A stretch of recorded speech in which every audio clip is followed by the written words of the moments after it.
All right, guys. So WB has been striking my videos all day. So first of all, fuck you, WWE. I would be understanding if maybe I was just live streaming the whole entire WWE pay-per-view, but it was showing highlight clips that were spliced and edited and cut to where it wasn't even a solid 5 seconds of any kind of footage. But I get it.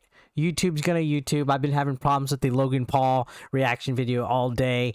WrestleMania is now over, and I just gotta say my thoughts overall on the show is night one was absolutely more memorable and better than night two, and I think that's also what happened last year.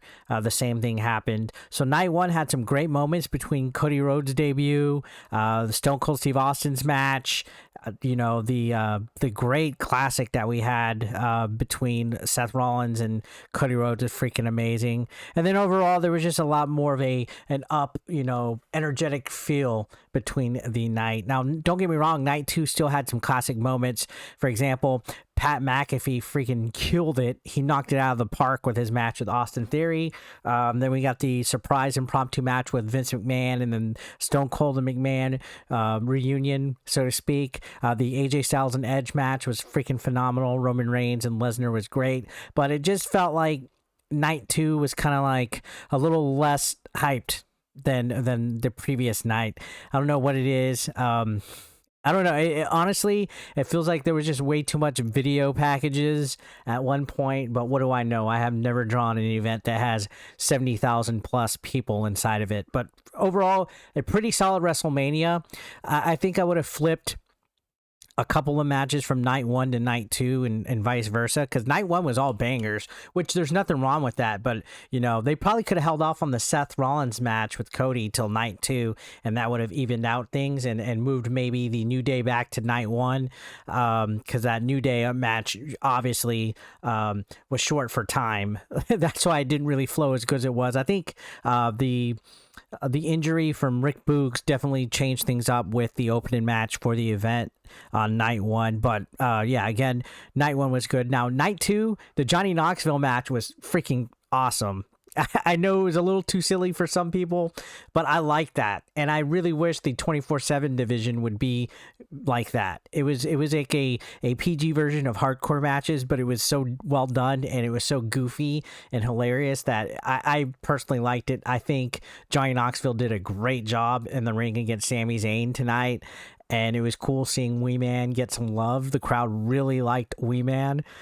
Made for some good, appearances and stuff. I think overall the celebrities at WrestleMania killed it, and that's where it kind of becomes like a tug of war between casual fans and hardcore wrestling fans. Hardcore wrestling fans want the wrestlers, the great wrestlers, the guys that have been working hard all year to get the big spots, the big mania moments.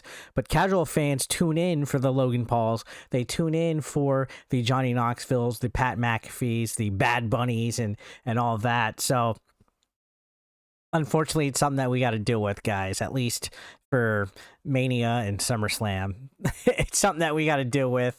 I think overall, though, Johnny Knoxville did a great job. Sami Zayn made that guy look like $1,000,000, and I hope Sami Zayn's in store for even more bigger opportunities, because think of the mainstream media coverage between Pat McAfee, Logan Paul, and Johnny Knoxville that this event is going to be getting. It's going to be getting a lot. It's going to be covered like on TMZ. It's going to be covered on, probably every single talk show you can think of. ESPN is going to cover it with the Pat McAfee. Lots of publicity here, guys, and that's basically why they do it, and that's how you draw 70,000 plus people. So again, honestly, there were some really solid matches that showed athleticism between a lot of the wrestlers. Like the Charlotte match with Ronda Rousey was really solid. The Becky and what's her name? Bianca Blair, that match was good. The tag match today with RK Bro and Alpha Academy and the Street Profits was awesome as well. AJ Edge was pretty good. So there was some solid stuff in there, Seth and Cody. And then there was a lot of cool, funny slapstick stuff. I would have liked R-Truth to have a segment with the 24/7 championship. It didn't happen. they should have did something big. It seems like they were leading to it because, you know, they're having the wedding proposal things with Dana Brooke and Reginald, and then Akira Tozawa and Tamina. They're doing like the whole wedding thing. You thought they would have something maybe this week on Monday Night Raw. They'll do it. I want R-Truth to get that 24/7 title back, damn it, his baby back. But there's a lot of roads that they can go to now. I was surprised Reigns won. But I'm guessing they're going to set up Roman Reigns to wrestle The Rock next year at Mania, maybe. Who knows? We might even get The Rock showing up on Friday on SmackDown. But it seems like that's the route they're probably going to go. I think they're going to do Logan versus Miz at SummerSlam. I think we're going to see a lot of development come out of the Sami Zayn thing. Maybe even, you know, the Edge and Damian Priest thing seems intriguing. It seems like Edge is going to have his own little, I guess he's the Aleister Black of WWE to an extent. They're kind of making him some kind of dark figure that looks like he's going to lead some people.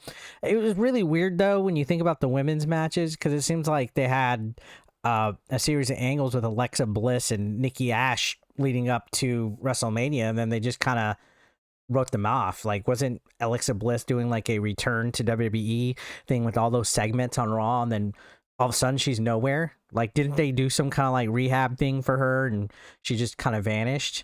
And then Nikki Ash turned into a heel and they were leading up with her and she's gone now. So there was a lot of people conspicuously absent, you know, but what can you do? There's only 2 nights. And even then, I remember when WrestleMania was only 1 night back in the day, and it seems like there's just way too much now. The roster's just entirely way too huge. I feel wrestling's best when you have a smaller roster. You know, the Attitude Era kind of had a small roster if you think about it until they purchased WCW and stuff. But I think this was a solid WrestleMania. It was better than last year's and the one before that. I think this is probably the best Mania in the last 5 years, I would venture to say. Pretty solid. I liked it. You know, I was going to do a whole bunch of series of, you know, recaps and reactions to some of the matches and stuff, but it just seems like a lot of you guys didn't like that. I lost 10, 15 subscribers today posting my reaction videos. So it was like, God damn, no wonder I don't talk about wrestling. It seems like some people just don't want content creators to go out of their realm and talk about other stuff other than what they originally subscribed for, when, you know, I honestly think you guys should just support the channel and support my efforts no matter what I'm talking about. Don't you like me? But no, it's cool. I saw that and it seemed like some of you guys weren't interested in the wrestling, so I don't know if this is something that you would want me to continue on. Let me know down below. If not, then you know what, maybe I'll put it on the other channel or something. But thank you guys for watching. I'll see you on the next one.